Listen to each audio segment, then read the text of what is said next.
I graduated in 2003 with a BA in philosophy. I think the thing I enjoyed the most about my time at Reading was the opportunity to take my own initiative and do my own work. I'd come from quite a guided school, shall we say, where everything was pretty much dictated what you did and when you did it. So the freedom to self-study was great. And certainly then the freedom throughout the course of choosing what aspects of philosophical study I was interested in meant that I was really genuinely reading about the things I wanted to read about. The thing I most enjoyed in my degree, I think, was the module in the third year around the philosophy of sex and the body, and in particular the work that I was most interested in was stuff around gender and gender identity. So I remember writing some really interesting essays and reading some really interesting stuff that combined gender, politics with English literature that I was really interested in anyway. I work now for Reading International Solidarity Centre, RISC, and I run the education department there. So I work with teachers and trainee teachers at universities and with schools around global citizenship education. So we do a lot of work around diversity, around sustainability, human rights, and broadly we term that development education.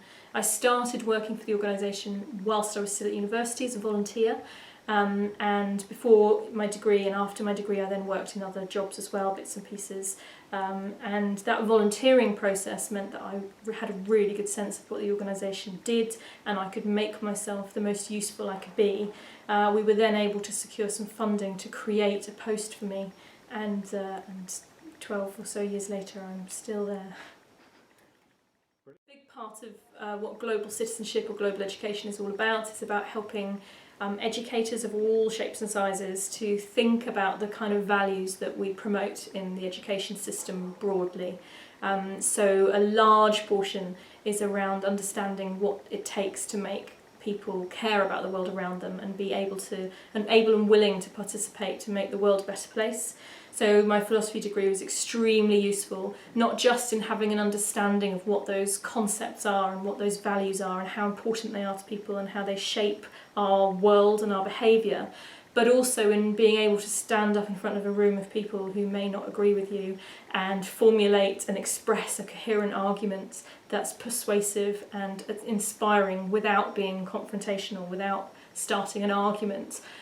Which is quite a skill and took quite a while to develop really well, particularly because you don't know who you're going to be talking to and you don't know what they think about stuff, and they haven't necessarily chosen to be there when you go to talk to them. So those careful skills of negotiation around things that really matter, around the big questions and the big ideas in the world, is what philosophy really set me up for. One of the main routes into working in small organisations, whether that's in the voluntary sector, charities or NGOs, or any small organisation actually, is through volunteering, not least because those organisations don't have a lot of money to pay people, but also because it gives you the opportunity to develop a really broad range of skills without costing the company anything. So whilst that's tough to do, it's really, really worthwhile because it means that you have a palette then of skills for when you apply for the paid positions that you want to, and that you've tried different things out and built connections. So that's one of the critical, most accessible routes into that kind of career path.